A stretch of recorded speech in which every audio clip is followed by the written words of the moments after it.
Assalamualaikum Kak, perkenalkan saya Muhammad Putra, mahasiswa dari Stikes Batu Bakilia pada. Baik Kak, sebetulnya kali ini saya akan memberikan pencerahan kepada Kakak tentang cara mencegah batuk pada anak. Kakak bisa lihat ini ya Kak ya. Baik Kak, batuk adalah bentuk pertahanan tubuh untuk mengeluarkan zat dan partikel dari dalam saluran pernafasan seperti mencegah benda asing masuk ke saluran napas bawah. Biasanya batuk ini kita pada anak mengalami normalnya 2-3 minggu. Apabila sampai lebih dari itu, kakak bisa membawa anak kakak ke dokter. Dan kalau batuk ini juga mempunyai tanda gejala seperti pilek, demam, lemas, nyeri tenggorokan dan sesak napas. Jenis batuk sendiri ada 3 golongan seperti batuk kering, batuk berdahak, dan batuk pada bayi dan anak. Batuk pada bayi dan anak ini hampir sama tanda gejalanya sama orang dewasa. Terus ini juga ada cara mencegah batuk pada anak. Yang pertama kakak bisa lakukan seperti rajin mencuci tangan anak dengan sabun, membersihkan rumah dan seluruh isinya, terus sajikan buah-buahan pada anak dan pastikan anak cukup tidur.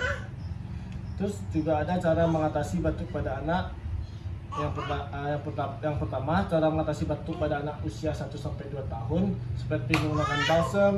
Cara ini dapat meringankan gejala pilek seperti kakak berikan balsam dari daerah dada dan daerah punggungnya. Tapi jangan sampai balsamnya masuk ke dalam hidung karena selain panas perih dia juga mengganggu pernapasan. Terus kakak juga bisa melakukannya dengan tetes salin atau air garam. Kakak bisa dapatkan larutan ini di apotek dan memberikan campuran madu. Campuran madu ini hanya bisa kakak berikan pada anak usia 1 tahun ke atas dan kakak bisa berikan 1 atau hingga 1 sendok teh madu dicampurkan dengan air. Yang kedua juga ada cara penanganan batuk pada anak usia 3 tahun, yaitu dengan cara menghirup air panas. Cara ini dapat membantu mencegah ingus yang menyumbat hidung sehingga mudah dikeluarkan. Dan juga bisa menaruh air panas pada sebuah bangku untuk dihirup udaranya. Memposisikan kepala anak lebih tinggi dengan menambah beberapa bantal atau menyelipkan beberapa guling handuk di bawah kasur jika anak kakak sering gelisah dalam tidurnya.